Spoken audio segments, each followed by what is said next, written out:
آج حقیقت میں اس کی خوشی کا کوئی ٹھکانہ نہیں تھا۔ وہ بے پناہ خوش نظر آ رہی تھی اور اسی خوشی میں اس نے صبح جلدی اٹھ کر زبیدہ بیگم کے ساتھ جلدی جلدی گھر کا سارا کام سمیٹ لیا اور پھر اس کے ساتھ حویلی جانے کے لیے تیار ہو گئی۔ زبیدہ بیگم کا رتی برابر دل نہیں تھا اسے اپنے ساتھ لے کے جانے کا، لیکن اس نے پچھلے 15 دنوں سے مستقل طور پر ضد پکڑی ہوئی تھی کہ وہ بھی حویلی جائے گی یا پھر اسے اپنی کتابیں لا کر دی جائیں۔ بس اسے بہلانے کے لیے زبیدہ کے منہ سے نکل گیا کہ حویلی میں بہت ساری کتابیں موجود ہوتی ہیں، ایک دن تمہیں حویلی لے جاؤں گی اور وہاں پر اپنی مرضی سے کتابیں پڑھ لینا۔ اور وہیں سے اس نے حویلی جانے کی ضد باندھ لی۔ تم یہیں رک جاؤ کشف، حویلی کے لوگ اچھے نہیں ہیں۔ زبیدہ نے ایک آخری بار کوشش کرنا چاہی اور حسب معمول اس کا موڈ بن گیا۔ اماں، تم مجھے نہ کتابیں لا کر دیتی ہو اور نہ حویلی لے جاتی ہو۔ اگر حویلی لے جاؤ تو ٹھیک، ورنہ مجھے اپنی کتابیں لا کر دو۔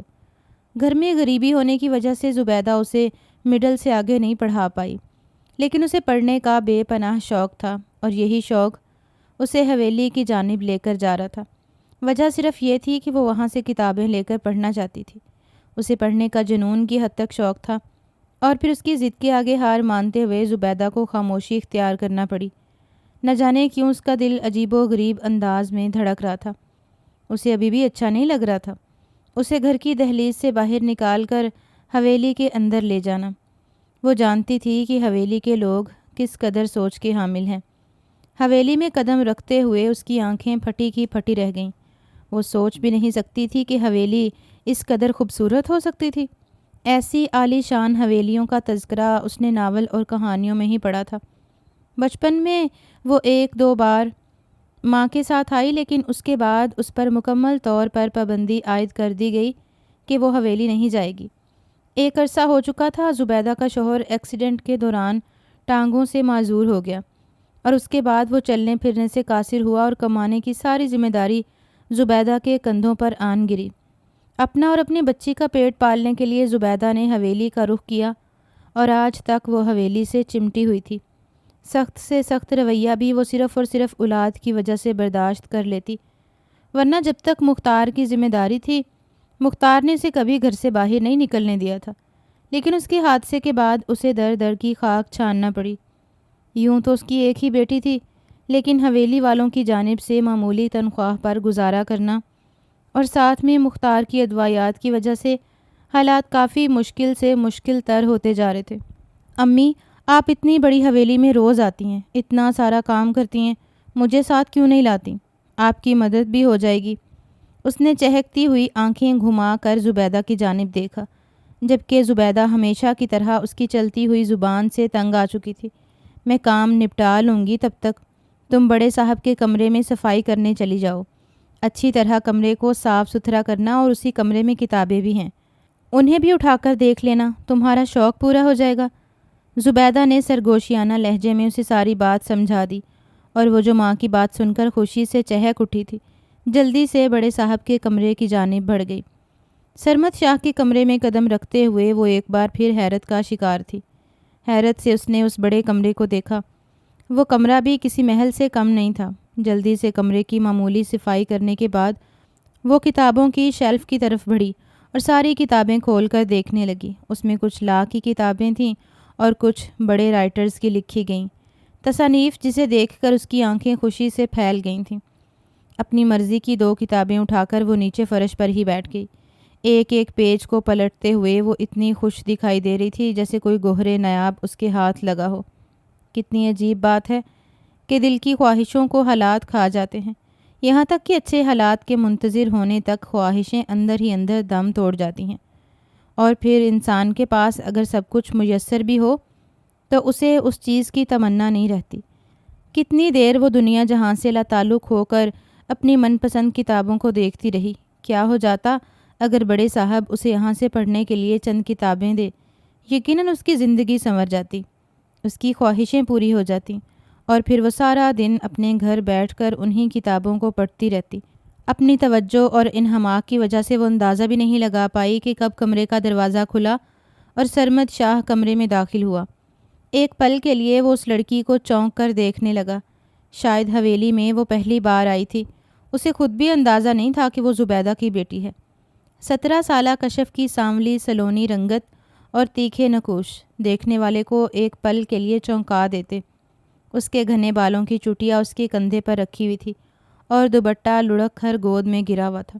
سرمد کافی غور اور دلچسپی سے اسے دیکھتا رہا اور پھر قدم بڑھاتے ہوئے اس کے قریب چلا آیا۔ اپنے قریب قدموں کی آہٹ دیکھ کر اس نے چونکتے ہوئے سر اٹھایا اور پھر ڈرتے ہوئے جلدی سے اٹھ کر کھڑی ہو گئی۔ سر پر دوپٹہ درست کرنے کے بعد اس نے جلدی سے ہاتھ میں پکڑی ہوئی کتاب کو اپنی کمر کے ساتھ لگا دیا، یعنی وہ اس شخص سے چھپانا چاہتی تھی، جیسے وہ کوئی بڑی بڑی چوری کرتے ہوئے پکڑی گئی ہو۔ یہاں پر کیا کر رہی ہو تم؟ اور کون ہو؟ سرمد نے اس کے سامنے آ کر سنجیدہ لہجے میں پوچھا تو وہ ایک پل کے لیے بوکھلا گئی۔ اس کی ماں نے کہا بھی تھا کہ بڑے صاحب کے کمرے میں آنے سے پہلے کمرے سے باہر آ جانا، لیکن اسے خیال ہی نہیں رہا، اور اب سرمد شاہ اس کے سامنے تھا۔ میں زبیدہ کی بیٹی ہوں بڑے صاحب، میں بس آپ کی کتابیں دیکھ رہی تھی، مجھے پڑھنے کا بہت شوق ہے۔ اس کا دل چاہا کہ وہ اس کے شوق اور دلچسپی کو دیکھتے ہوئے اسے سراہے، لیکن اس کی آنکھوں میں اترتا ہوا طنز دیکھ کر اس کے چہرے کا رنگ تاریک ہوا۔ تم چھوٹے لوگوں کے خواب خاصے بڑے بڑے ہوتے ہیں۔ اگر تم لوگ اپنی اوقات کے مطابق خواب دیکھو تو یقیناً بہتر رہو گے۔ کتاب شیلف میں رکھو اور باہر چلی جاؤ۔ اس نے اتنا سنجیدہ اور طنز بھرے لہجے میں کہا تھا کہ وہ اندر تک کانپ کر رہ گئی تھی۔ ایک پل کے لیے اسے کافی برا لگا۔ اس کا دل چاہا کہ وہ زبیدہ کی طرح اسے بھی کھری کھری سنا دے، لیکن سامنے کھڑا سرمد شاہ اس کی ماں نہیں تھی جو اس کی چلتی ہوئی زبان پر خاموش ہو جاتی۔ اپنے ارادوں پر مٹی ڈالتے ہوئے اس نے کتابیں اٹھا کر دوبارہ ترتیب سے رکھیں اور دوپٹہ اوڑھتے ہوئے واپس جانے لگی، لیکن دروازے سے نکلنے سے پہلے اس نے ایک تیز نظر سرمد شاہ پر ضرور ڈالی تھی، جو بھی پلٹ کر اسے دیکھ رہا تھا۔ زبیدہ کی بیٹی نے اسے حیرت میں مبتلا کر دیا تھا۔ اسے اندازہ نہیں تھا کہ اس کی بیٹی اتنی بڑی ہوگی اور پھر اس قدر تیز، حاضر دماغ اور باتونی لڑکی۔ اسے دیکھتے ہی سرمد شاہ کو حیرت کا شدید جھٹکا لگا تھا۔ وہ دیر تک بند دروازے کو دیکھتا رہا۔ اس کے ذہن میں چلتی ہوئی الجھنیں جیسے خود بخود سنورنے لگی تھیں۔ دماغ نے ایک ایسی ترتیب بنا لی تھی جس ترتیب پر عمل کر کے وہ اگلے پلان پر عمل کرنا چاہتا تھا۔ سرمد شاہ کے کمرے سے نکلنے کے بعد وہ کچن میں ماں کے ساتھ کچھ دیر برتن دھلواتی رہی اور پھر ان کی بہن دانیہ کے کمرے میں چلی گئی۔ دانیہ اس کی ہم عمر تھی اور کافی خوش مزاج لڑکی تھی۔ وہ کافی دیر اس کے ساتھ بات چیت کرتی رہی۔ اسے اچھا لگا تھا دانیہ سے مل کر، اور دانیہ نے بھی اس کے ساتھ ملازموں والی بات نہیں کی تھی۔ اسے چند کتابیں دے کر دانیہ نے رخصت کر دیا۔ اسے اچھا لگا تھا اس لڑکی کا شوق، اور ان چند کتابوں کو پا کر وہ اس قدر خوش تھی کہ زبیدہ نے اس کے سرخ چہرے کو دیکھ کر ہی بے اختیار ماشاءاللہ کہہ دیا۔ گھر جاتے ہی اس نے سب سے پہلے اپنے باپ کو وہ کتابیں دکھائیں اور پھر انہیں کمرے میں لے جا کر رکھ دیا۔ اب چند دن آرام سے گزر سکتے تھے۔ چند دن وہ انہی میں کھوئی رہتی، جب تک کہ انہیں چاٹ چاٹ کر ازبر نہ کر لیتی۔ یہ اس کا ارادہ تھا، لیکن وہ یہ نہیں جانتی تھی کہ مقدر کا ارادہ کچھ اور ہے۔ اگر اسے پتہ ہوتا کہ اس روز حویلی جا کر اس نے کتنی بڑی غلطی کی ہے تو شاید وہ دوبارہ کبھی بھی حویلی نہ جاتی، لیکن شاید اس کی تقدیر حویلی سے جڑی ہوئی تھی، اسی لیے تقدیر نے اسے کھینچ کر دوبارہ ضرور لے جانا تھا۔ زبیدہ کی حیرت کی انتہا نہ رہی جب اگلے روز سرمد شاہ نے اسے بلا کر اس کی بیٹی کے بارے میں پوچھا۔ مجھے اچھا لگا تمہاری بیٹی کو پڑھنے کا اس قدر شوق ہے، اور زبیدہ نے مسکراتے ہوئے سر جھکا دیا۔ بڑے صاحب، حالات کی وجہ سے اسے پڑھا نہیں پائی، لیکن ابھی بھی اس کی بہت خواہش ہے۔ جی بہت اچھی بات ہے، لیکن اگر تم اسے اس گھر میں لے کر آؤ گی اور چند ماہ کے لیے اسے مستقل یہیں رہنے دو گی تو وہ پڑھ لکھ جائے گی۔ پرائیویٹ طور پر امتحان دے کر وہ اپنی زندگی سنوار سکتی ہے۔ یہ چند ایسے خواب تھے جو سرمد شاہ اسے دکھا رہا تھا۔ نہیں صاحب، میرا شوہر اکیلا ہوتا ہے اور وہ اپنے باپ کی خدمت کرتی ہے۔ زبیدہ کو اچھا نہیں لگا تھا جوان لڑکی کو حویلی میں چھوڑ دینا۔ وہ حویلی کے رواجوں سے اچھی طرح واقف تھی، لیکن سامنے موجود شخص سرمد شاہ تھا جو کسی کو بھی قائل کرنے کی حیثیت رکھتا تھا۔ اس میں تمہارا ہی بھلا ہے، تمہاری بیٹی کی زندگی سنور جائے گی، میری بہنوں کے ساتھ مل کر وہ پڑھ لکھ لے گی اور تم فکر نہ کرو۔ یہاں پر اسے کام کے حوالے سے زیادہ تنگ نہیں کیا جائے گا۔ زبیدہ بس خاموشی سے پلٹ گئی۔ وہ اندر ہی اندر اس بات سے کافی خوف زدہ تھی کہ کشف کو یہاں چھوڑ دیتی۔ شاید مختار کو بھی اس بات پر اعتراض ہوتا، لیکن اگر وہ دوسری جانب سے سوچتی تو وہ ایک ماں تھی، اور ہر ماں یہی چاہتی ہے کہ اس کی بیٹی کے خواب پورے ہوں۔ اپنی بیٹی کے خوابوں کی تکمیل کے ساتھ وہ اپنا مستقبل بھی سنوار لے۔ گھر جا کر اس نے سرسری سا ذکر مختار کے سامنے کر دیا، اور مختار اچھا خاصا گڑبڑا گیا۔ وہ حویلی کے لوگوں سے بھی واقف تھا اور دوسری جانب اپنی بیٹی کے خوابوں سے بھی۔ اسے ہمیشہ سے یہ دکھ اندر سے کھوکھلا کر دیتا کہ اگر وہ اپنے پیروں پر کھڑا ہوتا تو ضرور اپنی بچی کے سارے خواب پورے کرتا۔ اماں، اگر تم مجھے وہاں چھوڑ دو اور وہ لوگ مجھے پڑھا دیں تو کیا ہی بات ہو جائے۔ وہ ہمیشہ کی طرح چہک اٹھی تھی۔ ابھی اس کا معصوم دماغ ساری باتوں کو تسلیم نہیں کر پاتا تھا۔ سرمد شاہ کے رویے کی وجہ سے جہاں اسے مایوسی ہوئی تھی، وہیں اپنی ماں کی زبان سے وہ لفظ سن کر وہ ایک ہی پل میں اس کے سارے برے رویے کو بھول گئی اور ماں کے ساتھ حویلی جانے کے لیے تیار تھی۔ اماں، چند مہینوں کی بات ہے، اور ویسے بھی تم بھی تو سارا دن ادھر ہی رہتی ہو۔ دانیہ میڈم بہت اچھی ہیں، اگر وہ مجھے پڑھا دیں تو دیکھنا میں کتنی جلدی اپنے خوابوں کو پورا کر لوں گی۔ زبیدہ اور مختار خاموش ہو گئے۔ اس کی بڑھتی ہوئی خواہشیں انہیں سر تسلیم خم کرنے پر مجبور کر دیتی تھیں، ورنہ کون چاہتا ہے کہ اپنی جوان بیٹی کو کسی کے بھی گھر چھوڑ دے۔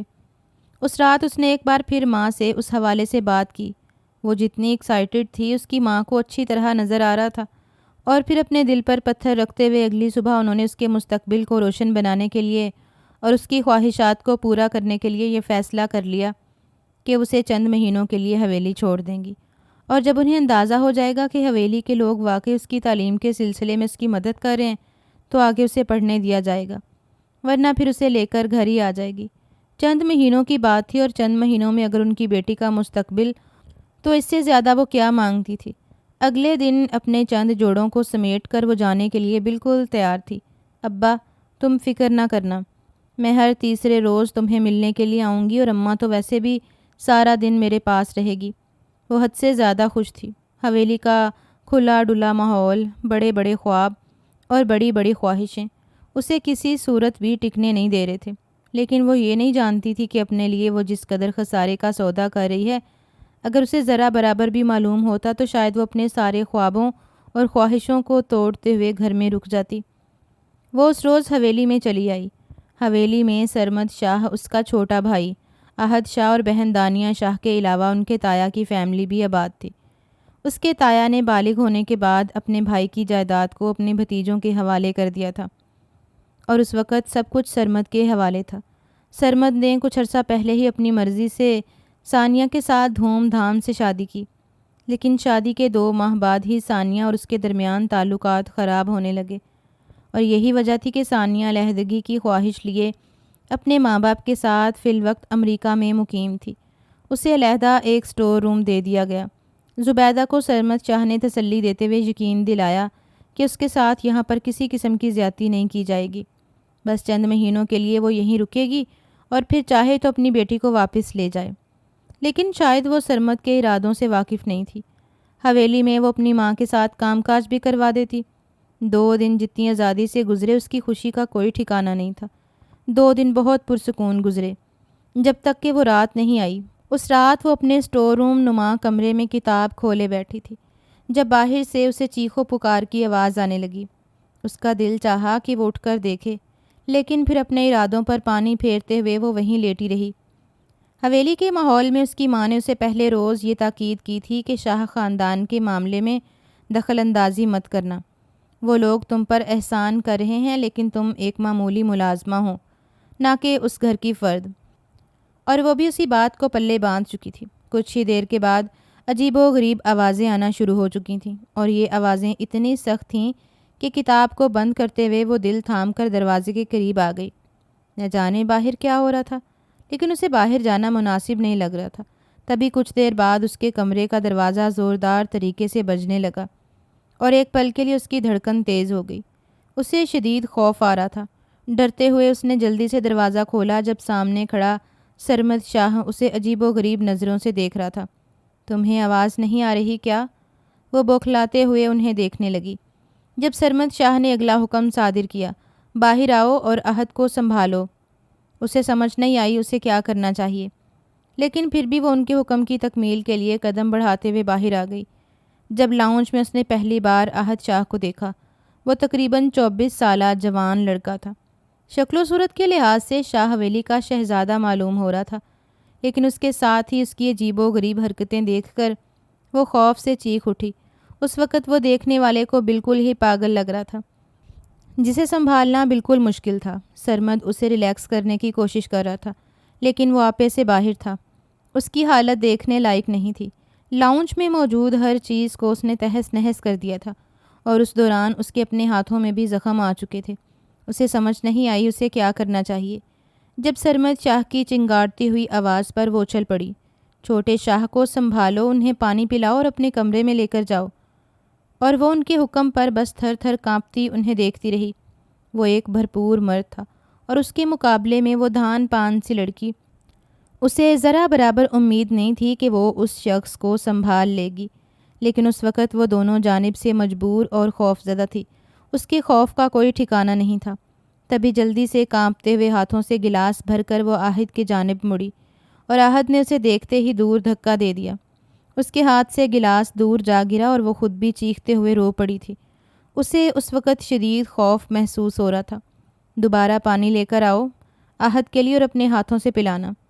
وہ نہیں جانتی تھی یہ کوئی آزمائش تھی یا اس کا امتحان، لیکن اس وقت اس کا دل چاہ رہا تھا کہ وہ حویلی سے بھاگ جائے۔ حویلی کا ماحول مکمل طور پر خوف زدہ کر دینے والا تھا، اور اس کے خوف کا کوئی ٹھکانہ نہیں تھا۔ ایسی سچویشن سے وہ پہلی بار گزر رہی تھی۔ شاید حویلی کے لوگ اس چیز کے عادی ہو چکے تھے، لیکن اسے اس بات کی عادت نہیں تھی۔ کانپتے ہوئے ہاتھوں سے گلاس بھر کر وہ دوبارہ آہد شاہ کے قریب بڑھی، اور سرمد نے سختی سے اس کے ہاتھوں کو تھام لیا۔ آہد کے لبوں سے گلاس لگاتے ہی وہ کانپتا ہوا ہاتھ اس کے شانے پر رکھے کھڑی تھی۔ جب آہد نے پانی پی لیا، وہ پہلے کی نسبت بہتر نظر آ رہا تھا، لیکن ابھی بھی اس کی آنکھوں میں سرخ ڈورے اسے خوفزدہ کر رہے تھے۔ میں انہیں کیسے ان کے کمرے میں لے کر جاؤں؟ تم اس گھر میں ملازمہ کی حیثیت سے موجود ہو، یہ تمہیں پتہ ہونا چاہیے۔ اسے سنبھال کر اس کے کمرے میں چھوڑاؤ، سرمد شاہ کہتے ہوئے اپنے کمرے کی جانب چلا گیا، جبکہ اس کی آنکھوں میں آنسو تیرنے لگے۔ اس کی ماں ٹھیک کہتی تھی، حویلی میں رہ کر اسے جتنی پریشانیوں کا سامنا کرنا پڑے گا وہ سوچ بھی نہیں سکتی تھی۔ وہ تو ان لوگوں کو کافی شفیق سمجھ رہی تھی، لیکن وہ لوگ جس رویے کا شکار تھے اسے دیکھ کر دکھ کے ساتھ ساتھ حیرت بھی ہوئی۔ وہ جتنی مشکل سے احد کو سنبھال کر اس کمرے میں لے کر گئی تھی صرف وہی جانتی تھی۔ اسے ریلیکس کرنے کے بعد اس نے اسے کیسے سلایا، اس کے ساتھ ساتھ وہ خود بھی روتی رہی تھی، اور احد بھی اس کو روتا ہوا دیکھ کر عجیب و غریب نظروں سے اسے گھور رہا تھا۔ ایک مرد کا اس کے قریب آنا، اسے سنبھال کر اس کے کمرے میں لے جانا، ایک لڑکی کی عزت کے خلاف تھا، اور وہ ایسی لڑکی تھی جو ابھی ابھی بلوغت کو چھو رہی تھی۔ یہاں اس کی عزت کو بھی خطرہ تھا۔ اس رات اس نے تہیہ کر لیا کہ وہ اس حویلی میں نہیں رکے گی، بلکہ صبح ہوتے ہی اپنی ماں کے ساتھ چلی جائے گی۔ آہد کو سلا دینے کے بعد وہ اسٹور روم نما کمرے میں آ تو گئی، لیکن پوری رات وہ سو نہیں پائی۔ زبیدہ بیگم صبح جیسے ہی اس گھر میں آئیں، اس نے زبیدہ سے کہہ دیا کہ وہ اس کے ساتھ ہی اپنے گھر جائے گی، اب یہاں مزید نہیں رکے گی۔ جبکہ اس کی بات سنتے ہوئے زبیدہ کچھ مطمئن ہو گئی۔ کم سے کم اس کے ذہن پر سوار یہ بھوت تو اتر گیا تھا جو اب وہ خود جانے کا ذکر کر رہی تھی۔ ٹھیک ہے، شام کو میں تمہیں اپنے ساتھ واپس لے جاؤں گی، تم اپنی تیاری کر لو، زبیدہ نے کہہ دیا، اور وہ خوشی خوشی واپس لوٹ آئی۔ یہاں سے جاتے ہوئے اسے افسوس بھی ہو رہا تھا۔ اس نے کیا کچھ نہیں سوچا تھا کہ وہ پڑھ لکھ کر واپس جائے گی۔ حویلی کے لوگ اس پر رحم کھا کر اسے پڑھنے کی اجازت دیں گے، اس کے اخراجات اٹھائیں گے، اس کی مدد کریں گے، اور اس کے نتیجے میں وہ اپنے خوابوں کو، اپنے مستقبل کو پورا کر لے گی۔ شام وہ زبیدہ کے ساتھ واپس چلی گئی، اور یہ سرمد شاہ کے لیے بہت بڑا دھچکا تھا۔ زبیدہ نے اسے بتانا بھی گوارا نہیں کیا۔ اگلی صبح ہی زبیدہ کی کلاس لے لی گئی۔ تمہیں کس نے کہا تھا کہ تم اسے یہاں سے واپس لے جاؤ؟ اور زبیدہ کے ارد گرد پہلی بار خطرے کی گھنٹی بجنے لگی۔ صاحب، وہ یہاں سے واپس جانا چاہتی تھی، اسی لیے میں نے کہا میرے ساتھ آ جاؤ۔ تمہاری اتنی اوقات نہیں کہ تم کوئی بھی فیصلہ کرنے سے پہلے ہمیں بتانا بھی گوارا نہ کرو۔ اور زبیدہ نے جلدی سے ان کے سامنے ہاتھ جوڑ دیے۔ میری اتنی مجال سرکار، لیکن میری بیٹی اب گھر میں ہی رہنا چاہتی ہے، اپنے باپ کے ساتھ۔ نہیں، وہ اب گھر میں نہیں رہے گی، بلکہ اب اسے مستقل طور پر حویلی میں ہی رہنا ہوگا۔ اور زبیدہ کی آنکھیں خوف سے پھیل گئیں۔ بڑے صاحب، اگر اس نے کوئی غلطی کی ہے تو میں اس کی جانب سے معافی طلب کرتی ہوں۔ وہ خوف کے مارے خود ہی گھٹنوں پر بیٹھ گئی۔ اسے اپنی بیٹی دنیا میں سب سے زیادہ عزیز تھی۔ سرمد شاہ کا لہجہ سنجیدہ اور آنکھوں میں عجیب و غریب مغروری پھیلی ہوئی تھی۔ میں تمہیں مختار کے علاج کے لیے 3 لاکھ روپے دوں گا، لیکن تمہیں اس کے بدلے میں اپنی بیٹی کا نکاح احد شاہ سے کرنا پڑے گا۔ اور وہ حیرت اور بے یقینی سے ساکت رہ گئی۔ وہ سوچ بھی نہیں سکتی تھی کہ معاملہ اس حد تک چلا جائے گا۔ اس نے یہ سمجھا تھا کہ اس کی بیٹی کی مدد کرنا حویلی والوں کی نیک نیتی ہے، لیکن وہ یہ نہیں جانتی تھی کہ اس کی بیٹی کی مدد کے عوض اپنے مفاد کے لیے استعمال کرنا حویلی والوں کی ایسی چال تھی جس میں وہ ماں بیٹی بری طرح پھنس چکی تھیں۔ اچھی طرح سوچ لو، لیکن یاد رکھنا یہ ہمارا فیصلہ ہے اور ہم اپنے فیصلے سے پیچھے قدم نہیں بڑھاتے۔ اب تم جا سکتی ہو۔ زبیدہ جانتی تھی کہ اگر وہ انکار بھی کرے گی تو وہ اس کے انکار کو تسلیم نہیں کریں گے۔ سرمد شاہ نے اسے دیکھتے ہی طے کر لیا تھا کہ وہ اس کا نکاح احد شاہ سے کروائے گا۔ اسے سنبھالنے کے لیے کسی نہ کسی لڑکی کی ضرورت تھی۔ اس رات زبیدہ گھر آئی تو وہ حد سے زیادہ بھاری ہوئی تھی۔ اپنی بیٹی کو گلے لگاتے ہی وہ رو پڑی، جبکہ مختار بھی حیرت سے اسے دیکھ رہا تھا۔ اماں، کیا ہوا ہے؟ ایسے کیوں رو رہی ہو؟ اس کا دل پہلی بار اپنی ماں کو دیکھ کر خوف سے دھڑک رہا تھا۔ 2 دن کے بعد تمہارا احد شاہ سے نکاح ہے۔ وہ کرنٹ کھا کر پیچھے جا گری۔ ایسا کیسے ہو سکتا ہے اماں؟ میں احد شاہ سے نکاح کیسے کر سکتی ہوں؟ میں نہیں جانتی، لیکن یہ بڑے صاحب کا فیصلہ ہے اور وہ اپنے فیصلے کی مخالفت برداشت نہیں کرتے۔ اس رات ان کے گھر صف ماتم بچھی ہوئی تھی۔ ان کی ایک ہی بیٹی تھی اور وہ بھی حویلی کے مفاد کے لیے استعمال کی جا رہی تھی۔ مختار کے بس میں کچھ نہیں تھا۔ وہ لوگ اچھی طرح جانتے تھے کہ اگر وہ انکار بھی کریں گے تو انہیں شدید ترین حالات کا سامنا کرنا پڑے گا۔ تمہارے بابا کے علاج کے لیے بڑے صاحب 3 لاکھ روپے دینا چاہتے ہیں اور اس کے عوض تمہارا نکاح احد شاہ کے ساتھ۔ سارے حالات کو دیکھتے ہوئے وہ خاموشی سے اٹھ کر کمرے میں چلی گئی۔ سب کچھ ٹوٹ گیا، اس کا خواب، اس کی خواہشیں اور اب اس کی زندگی کا مقصد بھی۔ وہ احد شاہ کے متعلق اچھی طرح جان چکی تھی۔ وہ ضرور کسی نہ کسی بیماری کا شکار تھا، لیکن اس کے ساتھ زندگی گزارنا کتنا مشکل ہو سکتا تھا وہ اچھی طرح جانتی تھی۔ ہو سکتا ہے احد شاہ اسے ایک ہی رات میں ختم کر دے۔ اسے حقیقت میں اس سے خوف محسوس ہو رہا تھا، لیکن اپنے ماں باپ کی زندگی کے لیے وہ کچھ بھی کر سکتی تھی۔ مکمل بے بس ہونے کے باوجود مختار ابھی بھی اس فیصلے کے خلاف تھا۔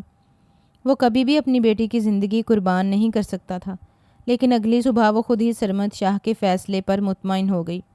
مجھے کوئی اعتراض نہیں ہے، میں نے کہا کرنے کے لیے تیار ہوں، اس نے کہہ دیا، اور زبیدہ بس خاموشی سے اس کا چہرہ دیکھتی رہی۔ شاید ان کی بیٹی کے پاس آخری حل یہی تھا، وہ جتنی بھی رقم دیں اس سے ابا کا علاج کروا دینا، میں اپنی زندگی ایسے ہی گزار لوں گی۔ بیٹا، لیکن میں تمہیں آگ میں جلتے ہوئے نہیں دیکھ سکتا۔ مختار بے اختیار ہی رو پڑا اور کشف نے آگے بڑھ کر اس کے ہاتھوں کو تھام لیا۔ نہیں ابا، اگر میرے مقدر میں یہی لکھا ہے تو یہی صحیح۔ وہ شاہ خاندان کے ہاتھوں اپنے ماں باپ کو ذلیل ہوتا ہوا نہیں دیکھ سکتی تھی، اسی لیے دل پر پتھر رکھتے ہوئے اس نے وہ فیصلہ کر لیا۔ اگلے 2 دنوں تک گھر میں معمولی سی چہل پہل ہوتی رہی۔ اس کے لیے زرگ برگ لباس بنوائے گئے، لیکن اسے ان لباسوں سے کوئی فرق نہیں پڑتا تھا۔ ارد گرد محلے کی لڑکیاں اسے خوش قسمت تصور کر رہی تھیں، لیکن حقیقت وہ جانتی تھی۔ سارے گاؤں والوں کے سامنے سرمد شاہ نے نکاح کی تقریب رکھی۔ وہ سب کو بتانا چاہتا تھا کہ وہ ایک غریب بچی کا بھلا کرتے ہوئے اسے اپنے بھائی کی زندگی میں شامل کر رہے، لیکن حقیقت اور اصلیت سب کے سامنے تھی۔ سبھی جانتے تھے کہ احد شاہ کسی بڑی بیماری کا شکار ہے جس کی وجہ سے اسے پاگل پن کے دورے پڑتے ہیں، اور کچھ لوگوں کا خیال تھا کہ شاہ حویلی کے مکینوں کے پاس دولت کی ریل پھیل ہے۔ احد شاہ کے ساتھ ساتھ اس لڑکی کو پیش بہا دولت بھی تو مل رہی تھی، اور ویسے بھی اس میں مختار اور زبیدہ کی ہی کامیابی تھی۔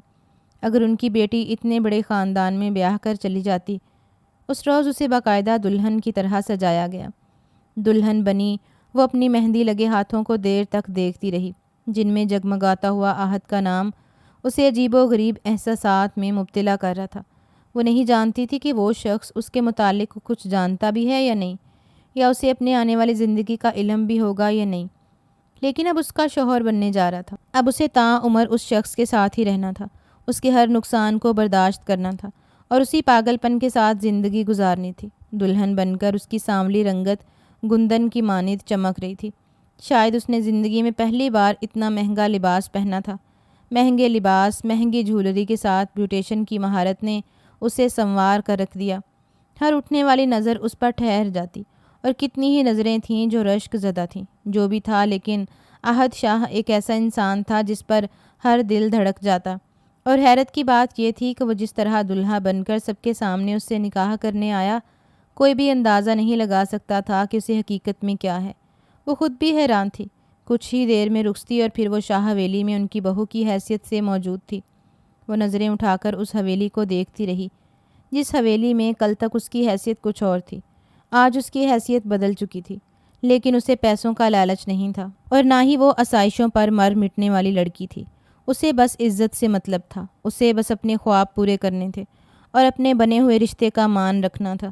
اس نے اپنے دل میں پختہ ارادہ کر لیا تھا کہ وہ اس شخص کی زندگی میں داخل ہو کر اس کے ساتھ وفاداری نبھائے گی۔ اسے کچھ دیر کے بعد اپنے کمرے میں منتقل کر دیا گیا۔ کمرے کو ہلکی پھلکی سجاوٹ سے سجا رکھا تھا، لیکن ارد گرد نظر ڈالتے ہوئے اسے اندازہ ہو گیا کہ کمرے کو ہر نقصان پہنچانے والی چیز سے دور رکھا گیا ہے۔ ارد گرد کوئی بھی نوکیلی یا بھاری چیز موجود نہیں۔ شاید سب کو ہی احد سے خطرہ تھا، اور اس وقت اس کا دل بھی آنے والے خدشات کے لیے دھڑک رہا تھا۔ وہ عام دلہنوں کی طرح ملن کے جذبات سے شرمندہ نہیں تھی، بلکہ وہ اپنے دلہے کی کنڈیشن سے خوفزدہ تھی۔ اسے آنے والے حالات خوفزدہ کر رہے تھے۔ نہ جانے وہ اس کے ساتھ کیا سلوک کرتا، اور نہ جانے ان دونوں کے درمیان کیا بات چیت ہوتی۔ لیکن کچھ دیر کے بعد وہ اندر داخل ہوا۔ وہ نظروں کو جھکاتے ہوئے مکمل طور پر سمٹ کر بیٹھ گئی۔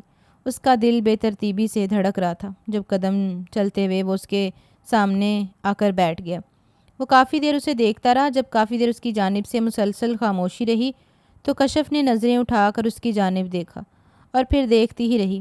وہ اتنا حسین لگ رہا تھا کہ پہلی بار اس کی دھڑکنوں میں انتشار پھیلنے لگا۔ وہ خوبصورت دلکشی سے اس کی جانب دیکھ رہا تھا، اور اس کی تپش زدہ نظروں سے نظریں ہٹانا اس کے لیے بھی مشکل ہو رہا تھا۔ وہ کافی دیر سے اسے دیکھتی رہی۔ دل میں عجیب و غریب خیالات گڈمڈ ہو رہے تھے۔ اس نے اس رات اسے دیکھا تھا تو وہ کچھ اور تھا، لیکن اس وقت اس کے سامنے بیٹھا ہوا احد شاہ کچھ اور تھا۔ تم بہت خوبصورت ہو، اس نے نرمی سے اس کا ہاتھ تھامتے ہوئے کہا۔ وہ بے یقینی سے اسے دیکھتی رہی۔ وہ اس کی آواز سن رہی تھی، اس کی دھڑکنوں کو سن رہی تھی، اور اس کے چہرے پر پھیلے ہوئے تاثرات کو دیکھ رہی تھی۔ کیا وہ حقیقت میں سب کچھ کہہ رہا تھا، یا اسے کسی حسین خواب نے چھو لیا تھا؟ اگر حقیقت میں اس کے سامنے بیٹھا ہوا احد ایسا ہی تھا تو اسے اپنی قسمت پر رشک زدہ ہونا چاہیے تھا۔ احد آہستگی سے اس کے قریب آ گیا۔ نرمی سے اسے زیورات سے آزاد کرتے ہوئے اس نے اس کا دوپٹہ اتار کر سائڈ پر رکھ دیا۔ جوڑے سے اس کے بالوں کو آزاد کرتے ہوئے وہ اس کے ہلکی پھلکی سرگوشیوں میں باور کروا رہا تھا کہ وہ اسے کتنی خوبصورت لگ رہی ہے۔ اسے اندازہ ہو چکا تھا کہ وہ اس سے زیادہ اس کے متعلق کچھ نہیں جانتا۔ بس اسے یہی معلوم ہے کہ وہ اس کی بیوی ہے اور بہت خوبصورت ہے۔ یہ لمحات، یہ احساسات بالکل ایسے ہی تھے جیسے اس نے ناولوں میں پڑھ رکھا تھا، جیسے اس کے لیے حقیقت میں کوئی حسین شہزادہ آسمان سے اتر رہا تھا اور آتے ہی اس کی دھڑکنوں پر براجمان ہو گیا۔ وہ رات اس کی سوچ سے زیادہ حسین تھی۔ احد شاہ نے اسے سراہا تھا، اسے خوبصورت کہا تھا، اور پھر اس نے یقین کر لیا کہ وہ واقعی دنیا میں سب سے زیادہ خوبصورت لڑکی ہے۔ وہ اس کی گردن پر ہلکے بوسے دیتا رہا۔ اس کے حسین و جمیل بدن کے ساتھ کھیلتے ہوئے اس نے اس کی دھڑکنوں کے ساتھ بھی کھیلا تھا، یعنی وہ اس کے احساسات پر مکمل طور پر براجمان ہو چکا تھا۔ یہ سچ تھا کہ وہ اس کی زندگی میں آنے والا پہلا شخص تھا جو اس کے اس قدر قریب آیا اور پھر اس کی دھڑکنوں میں سما گیا۔ اسے یہ اقرار کرنے میں دیر نہیں لگی کہ محبت پہلی نظر میں اس قدر ظالمانہ طریقے سے حملہ آور ہوتی ہے۔ وہ محبت کے سامنے ریز ہو گئی، وہ اس کی باہوں میں سمٹ گئی، اور احد نے اسے اپنی باہوں میں سمیٹ لیا۔ وہ زیادہ باتیں نہیں کرتا تھا، لیکن ان دونوں کے درمیان ایک حسین رشتے کا آغاز ہو چکا تھا۔ اس نے اسے بیوی کے طور پر تسلیم کر لیا، اور وہ رات اس کے لیے ایک خوبصورت خواب کی مانند بن گئی۔ لیکن جتنی خوبصورت وہ رات تھی، آنے والی صبح اتنی ہی بھیانک تھی۔ صبح اس کی آنکھ کھلی تو کتنی ہی دیر وہ چھت کو دیکھ کر اپنی رات کے بارے میں سوچتی رہی۔ ایک خوبصورت مسکراہٹ اس کے لبوں پر پھیل گئی۔ وہ ضرور جا کر ماں کو بتائے گی کہ اس کی زندگی میں کس قدر خوبصورتی کا آغاز ہوا ہے۔ کروٹ بدل کر اس نے پاس لیٹے ہوئے احد کو دیکھا، جو سوتے ہوئے اتنا معصوم لگ رہا تھا کہ وہ بے اختیار ہی اسے دیکھتی رہی۔ نرمی سے ہاتھ بڑھا کر اس نے اس کے ماتھے پر بکھرے ہوئے بالوں کو سنوارا، اور تبھی کھسمساتے ہوئے احد نے آنکھ کھولی، اور اس کی آنکھوں میں اجنبیت دیکھ کر وہ کافی حیران ہوئی۔ کیا ہوا؟ کیا دیکھ رہے ہیں؟ اس نے نرمی سے اس کے قریب آتے ہوئے پوچھا۔ جب احد نے ڈرتے ہوئے اسے خود سے دور دھکیل دیا، وہ جلدی سے اٹھتے ہوئے اس سے دور ہو گئی۔ کیا ہوا احد؟ آپ کی طبیعت ٹھیک ہے؟ اس نے ایک بار پھر اس کے قریب آنا چاہا جب احد تیزی سے اٹھتے ہوئے اس کی جانب بڑھا اور اسے اٹھا کر بیڈ پر پھینک دیا۔ اس کا چہرہ بے تحاشا سرخ تھا۔ وہ فرش پر ہی بیٹھ گیا اور اپنے بالوں کو نوچتے ہوئے گھبراہٹ کا شکار نظر آ رہا تھا، اور پھر ایک ہی پل میں اس نے ساری سجاوٹ کو نوچ نوچ کر پھینک دیا۔ اسے سمجھ نہیں آ رہی تھی کہ ایک پل میں اسے کیا ہو گیا، لیکن اس وقت وہ بے تحاشا خوفزدہ تھی۔ اسے اپنی حسین صبح کا انتظار تھا، لیکن یہ حسین صبح اتنی بدنما تھی، اسے اس بات کا اندازہ نہیں تھا۔ وہ ایک بار پھر ڈرتے ڈرتے اس کے قریب گئی اور احد نے اسے ایک بار پھر دور دھکیل دیا۔ تم کون ہو؟ تم یہاں کیا کر رہی ہو؟ وہ اسے اجنبی نظروں سے دیکھتے ہوئے پوچھ رہا تھا، اور وہ اسے سنبھالنے کی کوشش میں ہلکان ہو رہی تھی۔ کمرہ مکمل طور پر تہس نہس ہو چکا تھا۔ وہ چیخوں سے بے حال ہو گیا، اور تبھی وہ دوڑتے ہوئے سرمد شاہ کے کمرے کی جانب بڑھی۔ دروازے کو دستک دیتے ہوئے اس نے سرمد شاہ کو پکارنا شروع کر دیا، جبکہ وہ ایک پل میں ہی نیند سے بیدار ہوا تھا۔ تیزی سے بھاگتے ہوئے احد کے کمرے کی جانب بڑھا اور اسے پانی لانے کو کہا۔ کچن میں جا کر وہ پانی لے آئی اور سرمد نے اسے پانی کے ساتھ ایک چورن نما دوا کھلا دی۔ کچھ دیر کے بعد وہ بیڈ پر لیٹ گیا اور پھر آہستہ آہستہ نیند کی وادیوں میں اتر گیا۔ وہ شدید خوفزدہ تھی۔ خوف کی وجہ سے وہ تھر تھر کانپ رہی تھی۔ جب سرمد شاہ اسے دیکھتے ہوئے اس سے مخاطب ہوا، پیر صاحب کہتے ہیں کہ اسے ایک زہریلا سایہ ہے، جس کی وجہ سے اس کی حالت آتے آتے بگڑ جاتی ہے۔ ایسی حالت میں تم نے اسے سنبھالنا ہے اور اسے خود کو نقصان نہیں پہنچانے دینا۔ اگر تم نے اسے اکیلا چھوڑ دیا تو شاید یہ خود کو نقصان پہنچائے۔ پیر صاحب مخصوص جڑی بوٹیوں سے اس کا علاج کر رہے ہیں، اور ان کی جانب سے یقین دہانی ہے کہ یہ جلد ہی ٹھیک ہو جائے گا۔ وہ بس خاموشی سے سر جھکائے بیٹھی رہی۔ وہ شاید ایک رات ہی تھی، اور اسی رات اس نے احد شاہ کی محبت کو دیکھا تھا، اور اس کے بعد وہ اسے پہچاننے سے بھی انکاری تھا۔ تقریباً 3 دنوں تک مسلسل وہ اس کے ارد گرد منڈلاتی رہی، اسے یہ احساس دلاتی رہی کہ وہ اس کی بیوی ہے، وہ اس سے مخاطب ہو، اسے ایک دوست کی حیثیت سے بھی ٹریٹ کیا، لیکن وہ نہ ہی اس سے بات کرتا اور نہ ہی اس کی کوئی بات سنتا، بلکہ اس کی بحث کے بدلے میں وہ خود کو نقصان پہنچانے کی کوشش کرتا۔ چیخوں سے بے حال ہو کر وہ اپنے بالوں کو نوچنا شروع کر دیتا، اور اس کے ساتھ ساتھ اس کا جسم مکمل طور پر اکڑ جاتا۔ اس کی مٹھیاں مکمل طور پر بند ہو جاتیں، اور کھلی آنکھوں کے ساتھ وہ دیکھنے والوں کو خوفزدہ کر دیتا۔ یہ ایک قسم کی دماغی کنڈیشن تھی۔ اسے دماغی دورے پڑتے تھے، لیکن سرمد کے ساتھ ساتھ حویلی کے باقی مکین بھی کسی طرح کے میڈیکل ٹریٹمنٹ پر یقین نہیں رکھتے۔ اس بات پر یقین رکھتے تھے کہ اسے کوئی سایہ ہے۔ آئے روز کسی نئی پیر کے حوالے کر کے وہ اسے ٹھیک کروانے کی التجا کرتے، اور ہر بار ہی کوئی نہ کوئی پیر یا مولوی ٹائپ شخص ان سے زیادہ رقم بٹور لیتا، لیکن اس کی حالت میں خاطر خواہ فائدہ نہیں ہو رہا تھا، بلکہ دن بدن بگڑتی ہوئی صحت سے وہ مزید کمزور ہوتا جا رہا تھا۔ اگلے 2 دنوں تک اس کی طبیعت کچھ نارمل ہوئی تو اس نے سرمد شاہ سے التجا کی کہ اسے ایک بار اپنے مائکے جانے دیا جائے۔ وہ ایک رات وہاں گزار کر واپس آ جائے گی۔ اسے ماں تو آ کر مل جاتی، لیکن اپنے باپ کی وجہ سے وہ کافی پریشان تھی۔ سرمد شاہ نے اسے شام اجازت دے دی کہ وہ ایک رات اپنے گھر گزار کر اگلی صبح جلدی جلدی آ جائے، کیونکہ اس کے بغیر احد کو سنبھالنے والا کوئی نہیں تھا۔ حقیقت میں ان لوگوں کو احد کو سنبھالنے کے لیے ایک نوکرانی چاہیے تھی، ایسی نوکرانی جو رات دن اس کے ساتھ زندگی گزارتی، اور اسی وجہ سے ان لوگوں نے اس کا نکاح احد کے ساتھ کروایا۔ حویلی کے باقی کام کاج کے ساتھ ساتھ وہ ہر وقت احد کی حفاظت پر مامور تھی۔ مختار کے گلے لگتے ہوئے وہ بری طرح رو پڑی۔ اس نے جس طرح کی زندگی کے خواب دیکھے تھے، یہ زندگی اس کے بالکل ہی مخالف تھی، جبکہ اس نے ایسا نہیں سوچا تھا۔ مختار نے اسے تسلی دیتے ہوئے یقین دلایا کہ وہ ایک دن ضرور ٹھیک ہو جائے گا۔ حویلی والوں کے پاس دولت کی ریل پھیل ہے، وہ اگر چاہیں تو بیرون ملک سے کسی اچھے ڈاکٹر سے اس کا علاج کر سکتے ہیں، لیکن وہ اپنی دقیانوسی سوچ کی وجہ سے اسے مزید بیماریوں کے حوالے کر رہے ہیں۔ اس رات وہ کچھ سوچتے ہوئے اپنی دوست ماہین کی جانب چلی گئی۔ ماہین کی بڑی بہن ایک عرصہ ہسپتال میں نرس کی ڈیوٹی پر قائم رہی۔ وہ چاہتی تھی کہ وہ اس سے پتہ کرے، اسے احد کی کنڈیشن کے متعلق بتائے۔ نہ جانے کیوں اس کے دل میں یقین تھا کہ اگر اسے ڈاکٹر کے پاس لے جایا جائے تو وہ ضرور ٹھیک ہو جائے گا، کیونکہ اس رات اسے یقین ہو چکا تھا کہ وہ دماغی طور پر بالکل ٹھیک ہے۔ تاہم وقت بے وقت اسے پڑنے والے دورے اس کی کنڈیشن کو بالکل خراب کر دیتے ہیں۔ ماہین اسے دیکھ کر کافی خوش ہوئی۔ اس کی عزت پہلے سے کئی گنا بڑھ چکی تھی۔ وہ حویلی کی بہو کے طور پر ہر جگہ معزز ہی تصور کی جاتی، اور وہ لوگ جو پہلے غربت کی وجہ سے اس سے منہ پھیر لیا کرتے تھے اب وہی لوگ اس کی عزت کیا کرتے۔ یہ معاشرے کی منافق سوچ تھی۔ ایک جانب ایک امیر گھرانے نے اسے 3 لاکھ کے عوض خرید لیا اور اپنی مشکلات کا بوجھ اس کے کندھوں پر سوار کر دیا۔ وہ ساری زندگی کے لیے ان کے حوالے ہو چکی تھی۔ اب اس کا سب کچھ حویلی والوں کا تھا، جبکہ دوسری جانب لوگوں کی نظر میں وہ حویلی کی بہو تھی، اور وہ لوگ بڑھ چڑھ کر اس کی خوش آمدیں کیا کرتے۔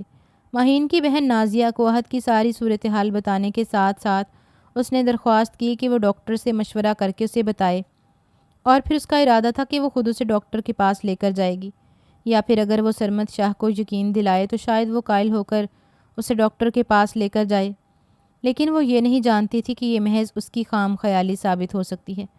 نازیہ نے ڈاکٹر سے فون پر بات کی اور کچھ ہی منٹوں میں اس کے مسئلے کا حل نکل گیا۔ ڈاکٹر نے اسے خود بات کی اور اسے اچھی طرح سمجھایا کہ یہ زیادہ تر ماہر نفسیات کا کام ہے۔ اگر تم اسے کسی بہترین ماہر نفسیات کے حوالے کرو تو یہ بیماری قابل علاج ہے۔ ڈاکٹر نازش کے مطابق وہ بائی پولر ڈس آرڈر نامی کسی نفسیاتی بیماری کا شکار تھا، جو کہ بالکل قابل علاج بیماری تھی۔ اس روز اسے اچھی خاصی تسلی ہو گئی کہ اگر وہ ڈاکٹر کے پاس جاتی تو وہ یقیناً ٹھیک ہو سکتا تھا، لیکن اب اگلا مرحلہ تھا سرمد شاہ کو اس کے بارے میں قائل کرنا۔ اس شام گھر جا کر اس نے ڈرتے ڈرتے سرمد شاہ سے بات کی تو وہ آپے سے باہر ہو گیا۔ تم کیا سوچتی ہو، میرا بھائی پاگل ہے تو تم اسے پاگل خانے میں داخل کروانا چاہتی ہو؟ جبکہ اس کی بات سن کر وہ خود بھی بوکھلاہٹ کا شکار ہو گئی۔ ایسا نہیں ہے، میں نے خود ڈاکٹر سے سنا ہے۔ کیا مطلب؟ سرمد شاہ کی آنکھیں سرخ ہونے لگیں اور وہ ان کا بدلتا ہوا لہجہ دیکھ کر گھبرا گئی تھی اور ڈاکٹر کا ذکر نہیں کرنا چاہتی تھی۔ وہ اچھی طرح جانتی تھی کہ وہ لوگ اپنی دیہاتی پیروں اور جڑی بوٹیوں پر کس قدر یقین رکھتے ہیں۔ اس روز سرمد شاہ نے اسے اچھی طرح باور کروا دیا کہ اگر اسے اس گھر میں رہنا ہے تو ان کے فیصلے میں مداخلت مت کرے، بلکہ عہد کے ساتھ خاموشی سے اس کی نگرانی کرے۔ اسے اپنی حیثیت کا اندازہ ہو چکا تھا۔ وہ صرف اور صرف عہد کی نگہبانی کے لیے مامور تھی اور گھر کے چھوٹے موٹے کام کرنے کے لیے۔ اگلا مرحلہ تھا نادیہ سے بات کرنا، اور اب وہ چاہتی تھی کہ وہ دانیہ سے بات کرے، لیکن وہ وقت آنے سے پہلے ہی اس شام ایک بار پھر عہد کو شدید قسم کے پاگل پن نے گھیر لیا۔ اس رات اس نے کمرے میں آتے ہی کشف کا گلا دبانا شروع کر دیا۔ وہ سوچ بھی نہیں سکتی تھی کہ اس کے ساتھ ایسا بھی ہو سکتا ہے۔ وہ مستقل طور پر اس کا گلا دباتا رہا اور وہ اپنے بچاؤ میں اسے دور دھکیلتی رہی۔ تم یہاں پر کیا کر رہی ہو؟ کون ہو تم؟ بتاؤ مجھے، وہ چیختے ہوئے اس سے پوچھ رہا تھا، جبکہ کشف کو یقین ہو گیا کہ اس کی زندگی کی آخری شام ہے۔ آج وہ اسے زندہ نہیں چھوڑے گا۔ تبھی کمرے کا دروازہ کھلا اور ملازمہ اندر داخل ہوئی۔ شاید وہ چیخو پکار سن کر اندر داخل ہوئی تھی، اور کشف کو اس حالت میں دیکھ کر اس نے جلدی سے عہد کو ہٹا کر کشف کو اس کے چنگل سے آزاد کروایا۔ وہ شدید خوف زدہ ہو چکی تھی۔ رو رو کر اس نے خود کو ہلکان کر لیا، اور اسی رات وہ سب کے سو جانے کے بعد اپنے کپڑے اٹھا کر حویلی سے باہر جانے لگی، لیکن شاید مقدر اس کے ساتھ نہیں تھا۔ تبھی جیسے ہی وہ حویلی سے باہر نکلی، سامنے سے آتی ہوئی سرمد شاہ کی گاڑی کی ہیڈ لائٹس نے اسے چونکا دینے پر مجبور کر دیا۔ وہ تو یہ سوچ رہی تھی کہ سرمد شاہ اپنے کمرے میں ہے، لیکن شاید وہ 2 دن میں ہی کہیں باہر چلا گیا تھا۔ تایا کی فیملی علیحدہ پورشن میں رہتی تھی اور ان کے کاموں میں کم ہی مداخلت کرتے۔ شاید وہاں سبھی اس کی چیخو پکار کے عادی ہو چکے تھے، اور انہیں یقین تھا کہ عہد تھوڑی دیر کے بعد خود ہی نارمل ہو جائے گا، اسی لیے اب وہ اس کی جانب متوجہ نہیں ہوتے تھے، اور اس کی بیوی آنے کے بعد تھوڑی بہت توجہ بھی انہوں نے ختم کر دی تھی۔ سرمد نے اسے دیکھتے ہی پہچان لیا اور اس کے ہاتھوں میں بیگ دیکھ کر وہ چونک اٹھا تھا۔ کہاں جا رہی تھی تم؟ وہ بری طرح سرمد کے سامنے ہاتھ جوڑتے ہوئے رو پڑی۔ مجھے خدا کے لیے یہاں سے جانے دیں، ورنہ وہ مجھے مار دیں گے۔ کانپتے ہوئے وہ پہلی بار اس سے اس قدر خوفزدہ نظر آ رہی تھی۔ تم یہاں سے نہیں جا سکتی، وہ تمہارا شوہر ہے اور تمہیں نقصان نہیں پہنچائے گا۔ انہوں نے آج بھی میرا گلا دبانے کی کوشش کی ہے۔ اگر رضیہ وقت پر نہ آتی تو شاید میں اس وقت آپ کے سامنے نہ ہوتی۔ مجھے یہاں سے جانے دیں پلیز۔ ان کے سامنے ہاتھ جوڑتے ہوئے وہ گڑ گڑا رہی تھی، لیکن وہ اپنی جانب سے سنگدلی کی انتہا پر تھا۔ جب تک کہ عہد کی طبیعت ٹھیک نہیں ہو جاتی تم یہیں رہو گی۔ پیر صاحب نے 3 ماہ کا وقت دیا ہے، اور 3 مہینوں کے اندر اندر وہ ٹھیک ہو جائے گا۔ اس کے بعد اگر تمہیں جانا ہوا تو چلی جانا۔ خدا کے لیے بڑے صاحب مجھ پر رحم کھائیے۔ میں آپ کے پیسے بھی واپس کر دوں گی، لیکن مجھے یہاں نہیں رہنا۔ میں نے تمہیں ایک بار کہا ہے تم نے یہیں رہنا ہے، اور اب مجھ سے بحث مت کرو۔ تم جا سکتی ہو۔ اسے کمرے سے جانے کا کہہ کر سرمد نے بات ہی ختم کر دی۔ وہ آج کے بعد اس پر خصوصی طور پر نظر رکھنے کے ارادے میں تھا۔ اسے یقین ہو چکا تھا کہ اگر آج وہ اسے نہ دیکھتا تو شاید وہ بھاگ جاتی، لیکن اسے اس بات کی بھی تسلی تھی کہ اگر وہ بھاگتی بھی تو زبیدہ کے گھر ہی جانا تھا، اور وہ زبیدہ کو اچھی طرح جانتا تھا، بلکہ کوئی بھی گاؤں اسے پناہ نہیں دے سکتا تھا، کیونکہ اب شاہ حویلی کے مکینوں کی بہو تھی وہ۔ ٹھیک ہے، میں یہاں سے نہیں جاؤں گی، لیکن مجھے پڑھنے کی اجازت دے دیں۔ میں پڑھائی کروں گی اور اس کے ساتھ ساتھ ان کا بھی خیال رکھوں گی۔ اس بار اس نے سیاست سے کام لیا۔ یہاں سے جانا ناممکن تھا تو وہ یہیں رہ کر خود کے لیے کچھ نہ کچھ کر سکتی تھی۔ ٹھیک ہے، لیکن تم پرائیویٹ طریقے سے یہیں پڑھو گی، اور اگر کوئی مدد درکار ہوئی تو دانیہ تمہاری مدد کر دے گی، اور اس کے بعد امتحان دینے کے لیے تم یہاں سے جا سکتی ہو، لیکن تم باقاعدہ یونیورسٹی یا کالج جانے کی پابند نہیں ہو، سمجھی؟ تم اس کے لیے اتنا ہی کافی تھا۔ اگلے چند دنوں میں اس نے اپنی پڑھائی شروع کر دی، لیکن عہد سے وہ مستقل طور پر دوری پر تھی۔ نہ جانے کیوں اس واقعہ کے بعد وہ عہد سے خوفزدہ ہو چکی تھی۔ اگلے مرحلے پر عمل کرتے ہوئے اس نے اگلے 1 مہینے میں دانیہ کو آہستہ آہستہ اس بات کی جانب متوجہ کرتے ہوئے اپنے ساتھ ملا لیا۔ عہد اب اس کی شخصیت سے واقف ہو چکا تھا۔ اسے وہ یہ بات سمجھانے میں کامیاب ہو چکی تھی کہ وہ عہد کی بیوی ہے، اور اب وہ شدید غصے اور جذبات میں بھی اسے نقصان نہیں پہنچاتا تھا، اور یہ بات اس کے لیے اطمینان کا باعث تھی۔ دانیہ نے پہلی بار اس کا ساتھ دیا، اور اس روز وہ سرمد سے اجازت لے کر اسے باہر لانے میں کامیاب ہو گئی۔ ڈرائیور کے ساتھ گاڑی میں باہر آ کر دانیہ اور وہ اسے ڈاکٹر نازش کے پاس لے کر گئے تھے، اور ڈاکٹر نازش نے ہی انہیں اچھی ماہر نفسیات کے حوالے کر دیا۔ معاملہ واقعی اتنا پیچیدہ نہیں تھا۔ دانیہ اپنے بھائی سے بے پناہ محبت کرتی تھی۔ اس روز اسے بھی اطمینان ہو گیا کہ اس کا بھائی ٹھیک ہو جائے گا۔ پورے 1 مہینے کی دوائی کے ساتھ ساتھ ڈاکٹر نے کچھ ذہنی ورزشوں کے متعلق بھی اسے سمجھا دیا، اور اس کے بعد اسے کچھ احتیاطی تدابیر بھی بتا دیں، یعنی اسے مکمل طور پر سٹریس سے دور رکھنا تھا۔ کوئی بھی ایسی چیز جو چونکا دیتی ہے، جسے دیکھ کر وہ زیادہ خوفزدہ ہو جاتا، اسے ان چیزوں سے دور رکھنا تھا۔ وہ دوا لے کر تو آ گئی، لیکن اسے ایک بار دانیہ کے ساتھ مل کر اس سارے معاملے کو مخفی رکھنا تھا، اور اسی لیے اسے کسی سے بھی اس متعلق کوئی بات نہیں کرنی۔ اسے ٹائم پر دوا کھلاتے ہوئے وہ ذہنی طور پر بھی آمادہ کر چکی تھی کہ وہ بیمار نہیں ہے۔ اسے آہستہ آہستہ ساری چیزوں کے بارے میں بتاتی رہی۔ وہ بھی اس سے اچھا خاصا مانوس ہو چکا تھا، اس حد تک کہ وہ اس سے سب چاہتا تعلقات بنا لیتا۔ ان دونوں کے درمیان مضبوط تعلقات تھے۔ صرف 1 ماہ میں ہی دوا استعمال کرنے کے بعد نوبت یہاں تک آ گئی کہ جو دورے اسے دن میں 1-2 مرتبہ پڑتے تھے، اب 15 دنوں میں صرف 1 ہی بار پڑتے۔ وہ اس نفسیاتی دورے کا شکار ہوا۔ وہ ذہنی طور پر زیادہ تیز نہیں تھا، لیکن اس کے باوجود وہ اس کے رشتے کو خود پر مقدم سمجھتا تھا۔ وہ دانیہ سے بھی محبت کرتا تھا۔ اپنے قریب رہنے والے لوگوں سے اسے ہچکچاہٹ بھی محسوس نہیں ہوتی تھی، لیکن باہر سے آئے ہوئے کسی بھی افراد کے ساتھ بات کرتے ہوئے وہ ہچکچاتا، یہ پریشانی کا شکار ہو جاتا۔ اسی لیے کشف اسے خود بھی ایسی باتوں سے دور رکھتی تھی، اور ایسے معاملات خود سنبھال لیتی۔ اس کے ساتھ ساتھ وہ اپنی پڑھائی پر بھی فوکس کیے ہوئے تھی۔ دانیہ ہر معاملے میں اس کی مدد کر رہی تھی۔ اسے بہت خوشی تھی کہ دانیہ نے اس کا ساتھ دیا، ورنہ وہ خود اکیلی کسی قابل بھی نہیں تھی۔ حویلی میں اتنا عرصہ رہنے کے باوجود وہ حویلی کے لوگوں سے گھل مل نہیں پائی۔ وہ ان کے بنائے ہوئے اصولوں سے چڑھتی تھی، ان کی دقیانوسی سوچ سے الجھنوں کا شکار ہوتی۔ سرمد اور دانیہ کے درمیان تعلقات مزید خراب ہوتے جا رہے تھے، اور سرمد کچھ وقت کے لیے عہد سے مکمل طور پر غافل ہو چکا تھا، لیکن اسے بھی عہد میں رونما ہونے والی تبدیلی خاصی حیران کن نظر آ رہی تھی۔ اگلے ماہ بھی وہ اسے دانیہ کے ساتھ مل کر ڈاکٹر کے پاس لے گئی، اور تقریباً 5 ماہ کے عرصے میں وہ بالکل ہی صحت یاب ہو گیا۔ دماغی دورے اب نہ ہونے کے برابر تھے۔ اس کی دوا ساتھ ساتھ چل رہی تھی، اور اب وہ خاصا مطمئن تھا، اور جیسے جیسے اپنی ذہنی حالت کی جانب واپس لوٹ رہا تھا، اب چیزیں اس کے لیے عجیب ہوتی چلی جا رہی تھیں۔ اب اسے مکمل طور پر ایک رشتے اور ہر ایک معاملے کی سمجھ آ رہی تھی۔ اب باہر آ کر وہ بحث و مباحثے میں بھی حصہ لیتا، اور اس کا یہ روپ کشف کے لیے بالکل انوکھا تھا۔ اسے اس روپ میں واپس آتے دیکھ کر وہ خود میں سمٹتی چلی جا رہی تھی، اور آہستہ آہستہ وہ عہد سے دور ہوتی چلی جا رہی تھی۔ شاید اب پہلے کی طرح وہ اس کے زیادہ قریب نہیں رہتی۔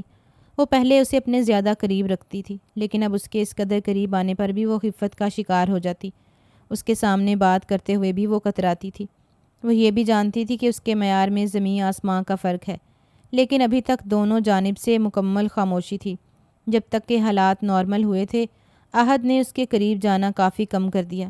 شاید وہ بھی اب اس نئے رشتے کو انوکھے طریقے سے سمجھنا چاہ رہا تھا۔ جب اس دن زبیدہ کو سرمد شاہ نے اپنے کمرے میں طلب کر لیا۔ 2 دن سے کشف زبیدہ بیگم کے ہاں رہنے کے لیے چلی گئی تھی اور احد نے ہی اسے اس چیز کی اجازت دی تھی۔ اگلے 15 دنوں میں اس کے امتحان تھے اور اس کے لیے ضروری تھا کہ وہ اپنے والدین کے گھر جا کر انہماک سے پڑھائی کرتی، اور اس کا ارادہ تھا کہ وہ امتحان دینے کے بعد ہی واپس آئے گی۔ اس روز زبیدہ بیگم کو کمرے میں بلا کر سرمد شاہ نے اس کے سامنے ایک ایسی شرط رکھی جسے وہ حیرت زدہ ہو کر سرمد شاہ کو دیکھتی رہی۔ پہلے میں نے تمہیں رقم ادا کی تھی کہ تمہاری بیٹی اس گھر میں آئے، لیکن اب میں تمہیں منہ مانگی رقم دوں گا کہ تمہاری بیٹی میرے بھائی کی زندگی سے چلی جائے۔ یہ آپ کیا کہہ رہے ہیں بڑے صاحب؟ میری بیٹی کی زندگی کا سوال ہے، اور چھوٹے سائیں اس کے شوہر ہیں۔ زبیدہ منہ پر کپڑا رکھتے ہوئے رو پڑی۔ اپنی بیٹی کے مقدر پر اسے افسردگی ہوئی تھی، جبکہ سرمد شاہ آج بھی ویسا ہی تھا، انا کا بھرا ہوا مغرور انسان جس کے سامنے صرف انا ہی مطلب رکھتی تھی اور کچھ نہیں۔ تم اپنی حیثیت سے اچھی طرح واقف ہو، اور میرا بھائی اب مکمل طور پر صحت یاب ہو چکا ہے، تو اس کی زندگی میں ایک اچھے اور بہترین خاندان کی لڑکی لانا چاہتا ہوں، نہ کہ تمہاری بیٹی۔ اپنی بیٹی سے بات کرو اور اب وہ حویلی نہیں آئے گی۔ تبھی کمرے کا دروازہ کھلا اور احد شاہ اپنی شاندار پرسنالٹی کے ساتھ کمرے میں داخل ہوا۔ ارے آؤ میرے چھوٹے شہزادے، میں اس وقت تمہارے بارے میں ہی زبیدہ سے بات کر رہا تھا۔ اس وقت حالات کچھ ایسے تھے کہ مجھے اس کی بیٹی کو تمہاری زندگی میں شامل کرنا پڑا، لیکن اب حالات مختلف ہیں۔ دلچسپی سے اپنے بھائی کی جانب دیکھتے ہوئے وہ ان کے قریب ہی صوفے پر براجمان ہو گیا۔ بیٹھیے آنٹی، آپ اس طرح کھڑی کیوں ہیں؟ اس نے زبیدہ بیگم کی جانب دیکھتے ہوئے کہا، اور سرمد شاہ نے تیکھی نظروں سے اپنے بھائی کو دیکھا۔ آج تک ملازمین کو اتنی حیثیت حاصل نہیں تھی کہ وہ ان کے سامنے بیٹھ جاتے۔ آپ چاہتے ہیں کہ زبیدہ اس گھر کی ملازمہ نہیں، بلکہ میری ساس ہیں، اور اس رشتے کا خیال کرتے ہوئے انہیں ملازمہ کی طرح اپنے سامنے کھڑا کرنا اچھی بات نہیں ہے۔ یہ تمہاری ساس ہے، لیکن کچھ وقت کے لیے۔ تم اس کی بیٹی کو طلاق دے کر اپنی زندگی کا آغاز کرو۔ آپ یہاں پر ایک بار پھر غلطی کر رہے ہیں بھائی۔ میں اس لڑکی کے بغیر اپنی زندگی کا آغاز کیسے کر سکتا ہوں، جس نے میری زندگی کو ایک نیا رخ دیا، جس نے مجھے میری منزل سے ملوایا، اور وہ لڑکی جو میرے بچے کی ماں بننے والی ہے۔ یہ ایک ایسا انکشاف تھا جو زبیدہ بیگم کے ساتھ ساتھ سرمد شاہ کے لیے بھی بالکل نیا تھا۔ وہ اس بات کا اندازہ نہیں لگا سکتا تھا کہ ان کے درمیان تعلقات اس حد تک بڑھ چکے تھے۔ اس حقیقت کا علم اسے بھی نہیں ہوا اگر وہ اس شام اس کی ڈائری نہیں دیکھتا۔ وہ اپنے مائکے چلی گئی تھی، لیکن احد کو اس کمرے میں اس کی موجودگی کا احساس گھیر رہا تھا، اسی لیے وہ اٹھ کر اس کا سامان دیکھنے لگا۔ جب اس کی نظر ڈائری پر پڑی، اس نے ساری ڈائری کو چھان مارا۔ اس کا احد کی زندگی میں آنا، ان دونوں کا ایک دوسرے کے ساتھ وقت گزارنا، اور پھر احد کو سب سے چھپا کر ڈاکٹر کے پاس لے کر جانا۔ اس نے آخری بار صفحے پر یہی لکھا تھا، میں نہیں جانتی کہ ان کا اور میرا ساتھ کہاں تک رہے گا، لیکن ان کی نشانی میرے پیٹ میں موجود ہے، اور اس حیثیت سے میں پرسکون ہوں کہ ان کی نشانی کے ساتھ میں ساری عمر گزار سکتی ہوں۔ اس احساس کے ساتھ وہ کتنی ہی دیر اس کمرے میں اپنی نم آنکھوں کے لیے بیٹھا رہا۔ وہ لڑکی اس کے لیے خدا کا کوئی معجزہ تھی۔ اٹھ کر دانیہ کے پاس چلا گیا، اور پھر دانیہ نے اسے ساری حقیقت بتا دی۔ جس طرح ان دونوں نے اسے ڈاکٹر کو دکھا کر اس کا علاج کروایا اور پھر اس معاملے کو سب سے مخفی رکھا، اس نے دانیہ کو سینے سے لگاتے ہوئے اس کے ماتھے پر بوسہ دیا۔